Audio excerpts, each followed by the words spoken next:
To give you some background, His Eminence was born and raised in Guelph, Ontario. He was ordained a priest in 1973.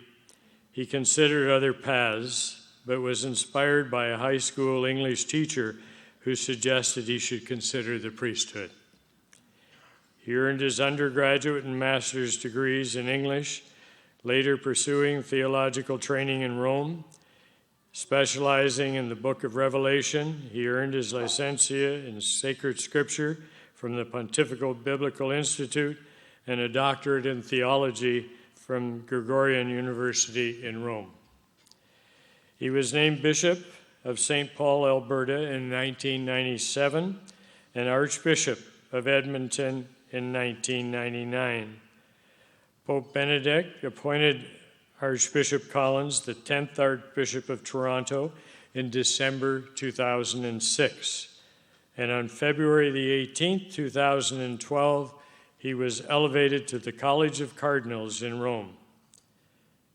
Cardinal Collins also participated in the March 2013 conclave that elected Pope Francis. Your Eminence, we look forward to your remarks this evening. We thank you for sponsoring this dinner each and every year, and we now join in welcoming you to the podium, if you would.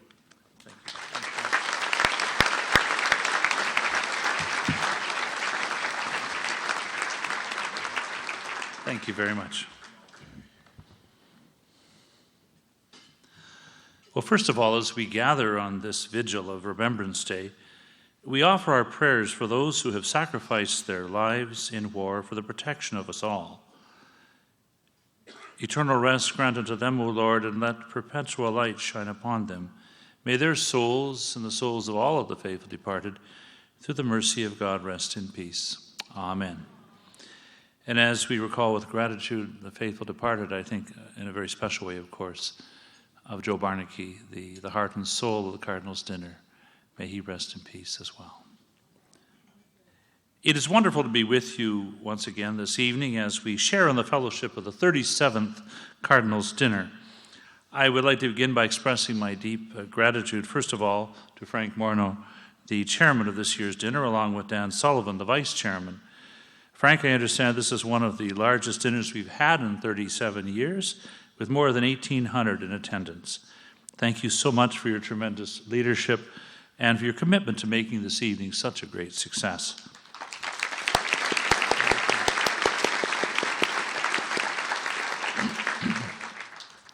I also extend warm greetings to our distinguished head table guests who represent leadership in the political, the corporate, and the community levels.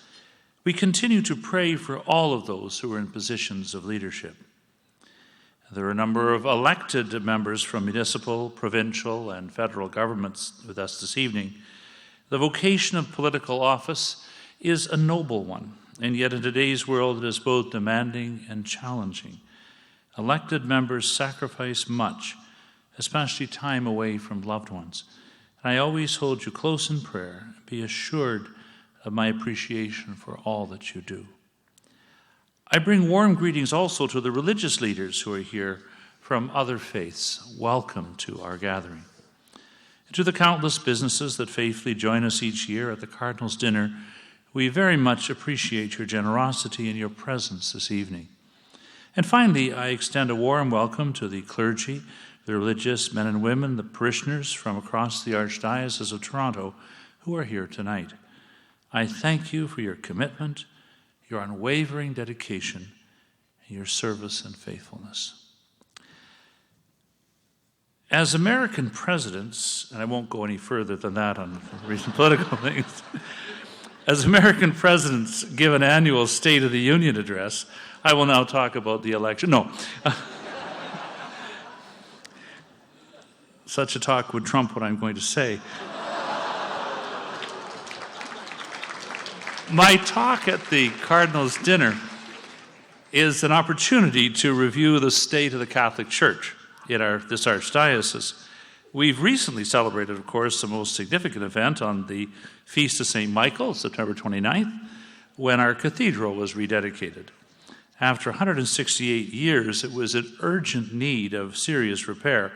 And now it is structurally sound. It's good to know the pillars won't collapse, as they are in danger of doing. Expanded in capacity to serve our mission as a diocese of 2 million members, and astonishingly beautiful, a real sign of the presence of God in our world. I love to take people in through the front door, and you go under the balcony, and then when they look up, they go, oh, wow, it's amazing. So it's a great beauty, and I urge everyone to come to your cathedral. It's a blessing. Now, looking forward, next year we'll be celebrating the 175th anniversary of our archdiocese as well. So as we proceed in our mission of proclaiming the gospel, for several years now, our efforts have been coordinated and focused through our pastoral plan, which applies the eternal principles of the gospel to the particular situation in which we find ourselves. The 4 pillars or main points of the pastoral plan are these. First, building vibrant parishes which nourish the faith of those who are gathered and reach out to those who are scattered. Second, helping everyone to live to the full the vocation to which God calls them. Third, caring with practical love for those who are in need. And finally, bringing the good news of Christ to our secular culture. I thank all of the clergy, the religious, the lay faithful of the Archdiocese for their creative and zealous implementation of our pastoral plan over the last several years. It's beginning to bear real solid fruit. Now, most of our pastoral plan simply involves focusing our efforts more effectively, but some elements of it cost money. This is why we engaged in the Family of Faith campaign, hoping to raise at least $105 million as a minimum goal. As a result of the remarkable generosity of the people of the Archdiocese and the immense hard work and the dedication of the clergy and parishioners, almost $170 million has been pledged in the Family of Faith campaign. As this money is received, I assure you that it will be put to good use. I am deeply grateful for your sacrificial generosity in the service of the gospel. Now, this evening, I want to highlight 2 of the 4 pillars of our pastoral plan: vocations and practical service of those who are most in need. First of all, vocations. Each of us has a vocation, a sacred call from God. Each of us is called to serve as a disciple and to contribute to the common good of the society in which we live. Education is one thing that helps us to do that. We have a wonderful publicly funded Catholic education system in our province that has been successful for 170 years now. And I thank Premier Wynne and the leaders of the other parties for their steadfast support of this constitutional cornerstone of our nation. Of course, we should not forget the great work done as well by private Catholic schools. I'm most appreciative of the thousands of educators who each day journey with our young people. We also very much appreciate Catholic higher education, and in a special way, the service provided since the earliest days of our diocese by the University of St. Michael's College, whose president, David Mulroney, is with us this evening. It is a real gift to have this excellent Catholic institution of higher learning in our midst. We also, of course, in a very particular way, when we think of vocations, we pray that those who are called to serve all of us as religious sisters or brothers or deacons or priests will respond to that particular kind of vocation. Last weekend, I was delighted to participate, as I regularly do, in the Come and See weekend at St. Augustine Seminary. 27 young men considering the priesthood spent the weekend meeting with our seminarians, praying, and learning about the path to the priesthood. We are very blessed with an excellent vocation program led by Father Chris Lemieux and a council of 7 other priests who are actively engaged in meeting with young men considering a priestly vocation. Our approach is to root our vocation ministry in prayer. After all, the only thing Jesus said was, pray to the Lord of the harvest, that there may be ministers sent there. And so prayer, and to have a slow and most thorough process of accompaniment. Our pastors send potential candidates to the Come and See weekend, to several other vocation initiatives in which we are involved, such as Quo Vadis, for those who are at earlier stages of vocational discernment, and I thank them for that. Absolutely crucial is the great work of the Sarah Club in many initiatives, but especially in the yearly Ordinandi lunch, at which almost 900 high school students hear the vocation stories of those entering the priesthood and religious life. And in the evening of that day, the Ordinandi dinner, which is about the same size as the Cardinal's dinner, with over 1,800 participants, and at which the deacons about to be ordained speak of the call of God in their lives. A key component of our priestly vocation ministry is the Associates Program for those who are in the period just before making the decision to enter the seminary. We currently have 22 associates, and there are 50 Toronto seminarians who are engaged in formation for the priesthood at Sarah House, at St. Augustine's, and at the Redemptoris Mater Seminary of the Neo-Catechumenal Way. Our principle is to take time, to be extremely thorough in our process of priestly formation. The fruits of that approach are evident in the excellent candidates who are preparing to serve us as priests. The third pillar of our pastoral plan, caring for the vulnerable with practical love, is especially connected to a theme which our Holy Father, Pope Francis, has made central to his pontificate, the importance of mercy. And of course, this year he has established as the year of mercy. His very motto as a pope makes this clear, and as a bishop. It is a quote from the Venerable Bede describing the call of the Apostle Matthew. It is in the experience of mercy that we are chosen by God. As we conclude the year of mercy, we look to the parable of the Good Samaritan, who noticed the man who was beaten and left to die at the side of the road. And we recall the constant urging of Pope Francis that we notice and care for those who are at the side of the road, who are on the edges of life, who are cast aside, and whose plight is so often treated with indifference. The Holy Father has spoken of the globalization of indifference. We need to be like the Good Samaritan, who cared and took action to help the wounded man, and not to be like those who were indifferent to his sufferings and walked by on the other side. Last year at this dinner, I spoke of the tremendous work taking place across the Archdiocese of Toronto in the area of welcoming refugees to Canada. We were then in the midst of our Project Hope campaign to raise $3 million in 100 days to welcome 100 families to our community. I'm pleased to report that we surpassed the fundraising goal with $3.7 million collected to support refugee sponsorship.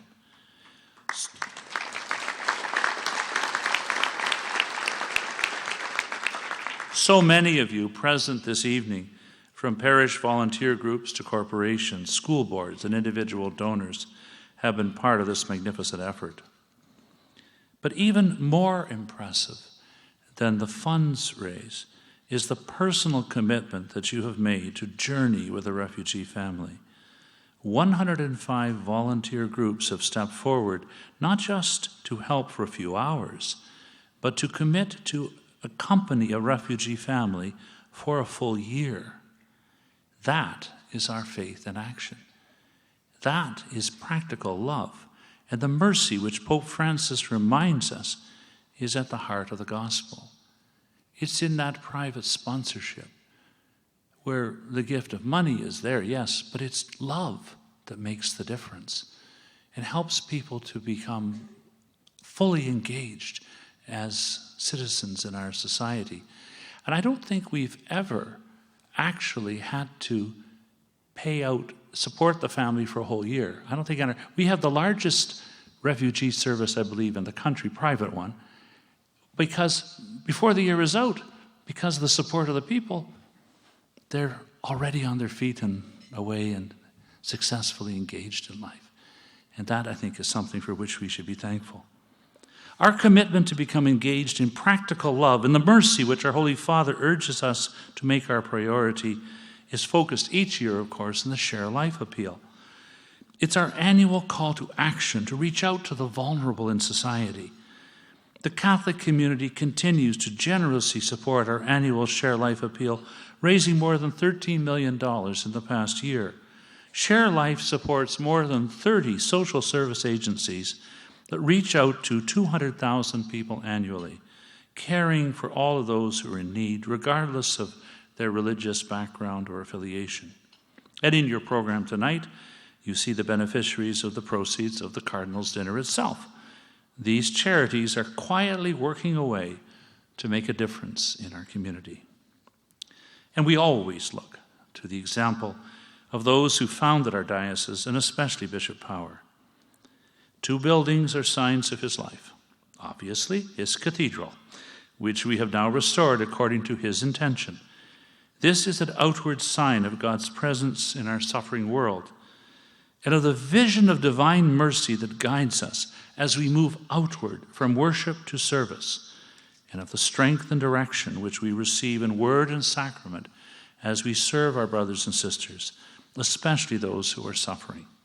It is a holy place, containing the tomb of Bishop Power, who of course died, gave his life of typhus through the disease that he had contracted in caring for those suffering refugees in 1847.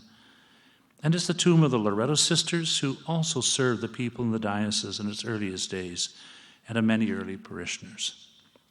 The second symbol of Bishop Power's merciful love are the fever sheds where he gave his life ministering to the sick and the dying. They now, thankfully, are demolished. But the tradition of care for the sick continues, the heritage especially of the religious sisters who founded healthcare in our country. On the Feast of St. Michael, before rededicating the cathedral, I celebrated Mass as I do each year across the street at St. Michael's Hospital. Like St. Joseph's Health Center and Providence Healthcare, founded by the Sisters of St. Joseph. Each one of them offers the highest level of medical care and does so with a spirit of love and compassion that arises out of the mission of Christ the healer. This is the institutional conscience of Catholic healthcare. The mission, sacred, life-giving to our whole society, always to be cherished, always to be respected, profoundly important. It touches the hearts and lives of so many people. All 3 of these institutions are committed, among other things, to the service of the dying and offer splendid palliative care, combining the best that modern medicine offers with an environment of compassionate love. I recently was very happy to bless the new facility, the palliative care facility at Providence Healthcare. A merciful life is one in which we recognize the fundamental fact that the people around us are brothers and sisters to be loved, not things to be used and once no longer useful to be disposed of. Mercy calls us to recognize the dignity of the human person and to acknowledge that each person we encounter is a who, not a what. Each one of us has dignity, worthiness, which is inherent within us, despite any superficial weaknesses or inadequacy. What I am in the sight of God, that I am indeed, no more, no less. And yet we can so easily become merciless towards others, treating them as objects, not as persons, as we are distracted and led astray by some superficial characteristic, perhaps physical appearance or a psychological struggle or social ineptness or language or race or cultural difference or religion or political position or any number of things. The language we use can be harsh and merciless, especially when we cannot see the face of the person about whom we speak or write. That's one reason to pause before you hit the send button.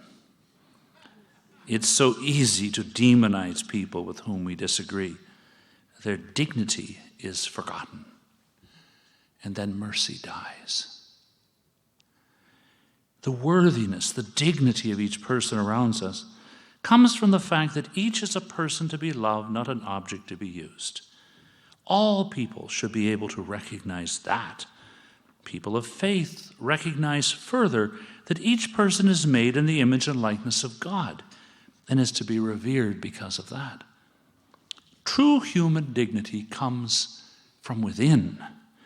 The false and dangerous counterfeit of dignity is external propriety, sometimes mistaken for dignity.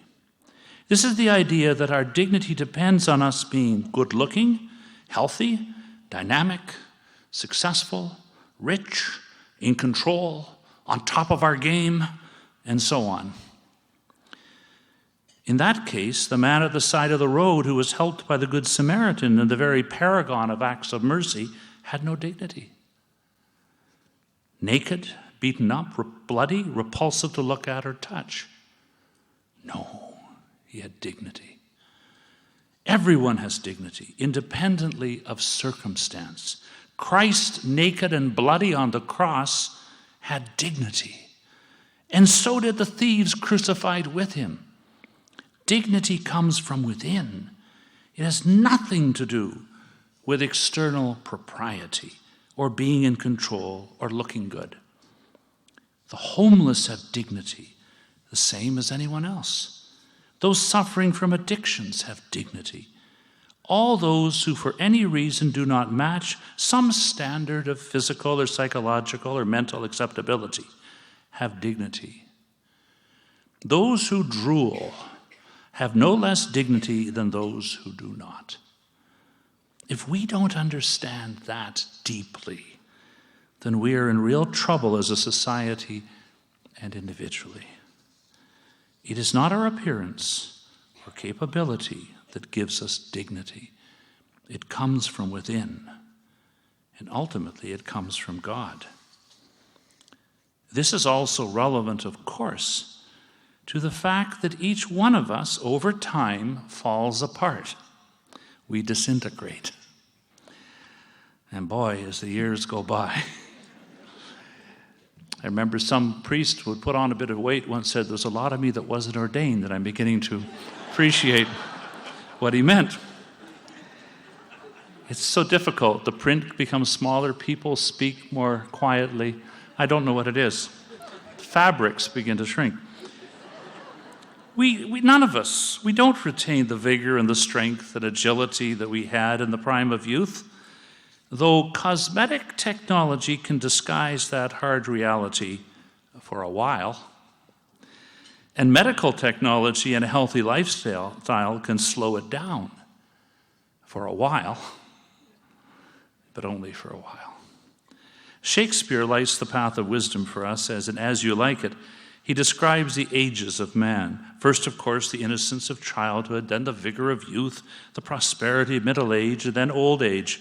And finally, last scene of all that ends this strange, eventful history is second childhood and mere oblivion. Sans teeth, sans eyes, sans taste, sans everything. Much earlier than Shakespeare, the sacred author of Ecclesiastes warned us, "Remember your Creator in the days of your youth, before the days of trouble come, and the years draw near when you will say, 'I have no pleasure in them.'" It is our mission to show mercy to all of our brothers and sisters, and in doing that, to recognize in a concrete way their human dignity, and especially when they're experiencing the effects of suffering that come to all of us in various ways and at various times as we head for home through this valley of tears. We have been made more aware recently of the merciless assault on human dignity, which is sometimes falsely called mercy killing, even more falsely called medical assistance in dying, and most falsely called dying with dignity. When we are dying, especially if it is a result of a long illness, we may well not have and probably will not have the propriety of wholeness of mind and body, which we had when we were young and in good health. But everyone dies with dignity, and it is not right to hasten death in the mistaken belief that doing that is what is needed to allow a person to die with dignity.